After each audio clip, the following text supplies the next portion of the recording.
Welcome to Remembering Our Spirits from the book Around the Year with Emmett Fox, May 22nd, 2023. A Simplified Life. It is unquestionable that the spiritualization of thought does undoubtedly lead the student to simplify their mode of life, for so many things that previously seemed important are now found to be unimportant and uninteresting.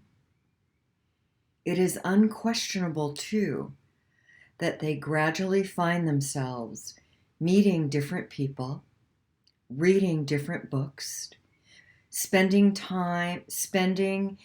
their time differently, and that their conversation naturally changes its quality. These things follow up the change of heart. Never can they precede it. Old things are passed away. Behold, all things are become new. 2 Corinthians 5:17.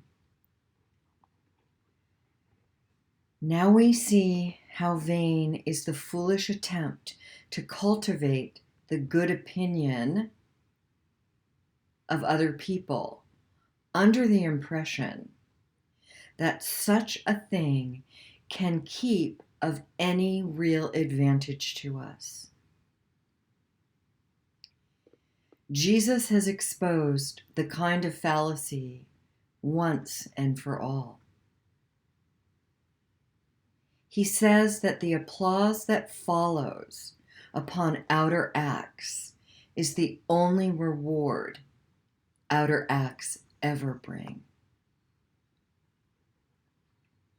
and that results worthwhile are only to be obtained in the secret place of consciousness.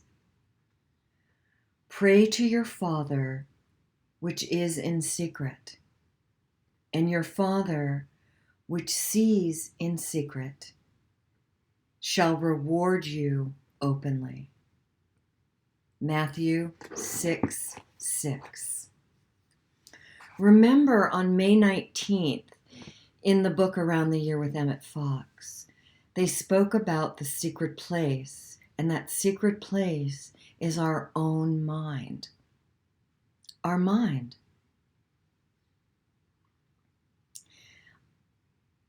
That's where my relationship with God is, in my mind. And it begins with my thought life. What thoughts, beliefs, and perceptions, first and foremost, am I holding about myself? And secondly, what thoughts, beliefs, and perceptions am I holding about every other relationship I have? In my spiritual practice, everything is a relationship. Everything. We often say, live your best life. Well, cancel. There are people who are spiritual practicers and share that say, live your best life. What works for me is, how are you living and who are you being in your relationships?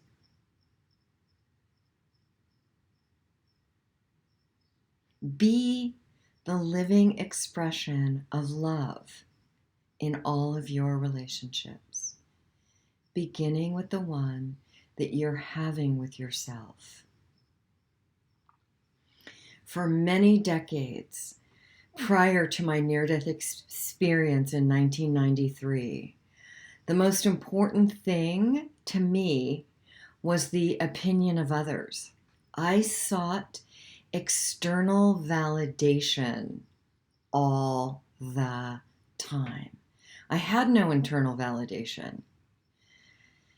It was really, really an uncomfortable, selfish, self-centered, self-seeking, self-absorbed way to live. I'm not saying that as a way to beat myself up.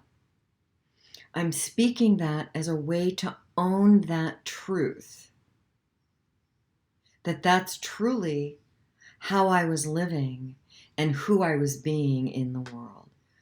I was being fear-based ego Sharon. And ego stands for, in this spiritual practice and in my sharing, ego stands for edging God out. No, I'm not the first person to say that. It did not originate with me. Edging God out. In the first few years of my spiritual practice, everything was a brainer. I was inviting God, the Holy Spirit, whatever word works best for you, into every single thought I was having, and praying with affirming gratitude that my ego fear-based thoughts were transformed into God's love and God's truth. I still have gremlins inside of me that I own and aware of, and I am aware of them. And I do my best not to project them and attack other people with them and hold other people, especially the people that I'm closest with, hostage.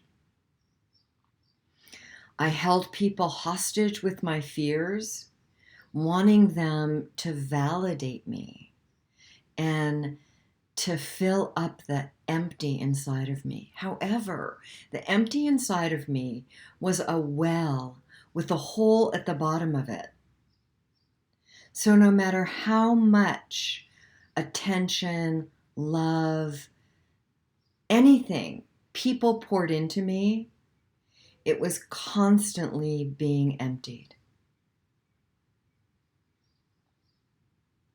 by my mind, by my thought life.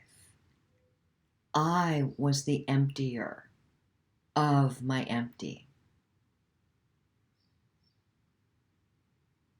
When I became aware of a new way of thinking and a new consciousness to be in relationship with, changed my life forever. Changed it forever. And my near-death experience wasn't like a, oh, come on, join us on this spiritual path. It was like a wrecking ball that smashed the crap out of the foundation I was living my life on, externally and internally. And the internal foundation was only validated and defined by external relationships. It was so unfun. It was so unfun, and it was insane making, and truly the only person I thought about the majority of the time was myself.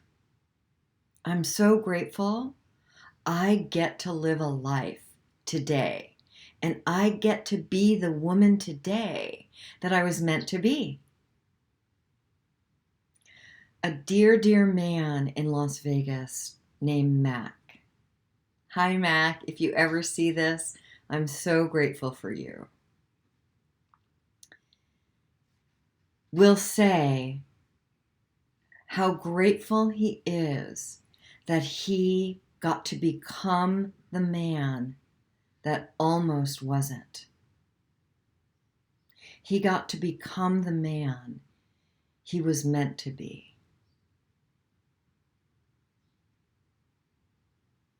What spiritual practices are you using in your life? What thoughts are you consciously or subconsciously choosing to repeat in your mind all the time? Be willing to interrupt those and choose differently. And yeah, in the beginning, it's a brainer and it's hard. And then there are times when circumstances happen in your life, and it's a brainer and hard again. And it's worth it. When my daughter was little, and I'm sure I've said this in another video, she would say to me, Mom, this is really hard. And I would say to her, that's the truth, honey. It is hard. And listen, get used to it because hard is a part of life. And I'll walk with you through this hard. I always have people walking with me through my hard. Always. I avoided walking through hard by numbing myself with alcohol and purchasing and external attention, trying to fill up that empty inside of me. That empty is now in conscious relationship with the spirit within me. And that spirit is infinite, eternal love. Yeah, I experienced that from the inside out. What a blessing.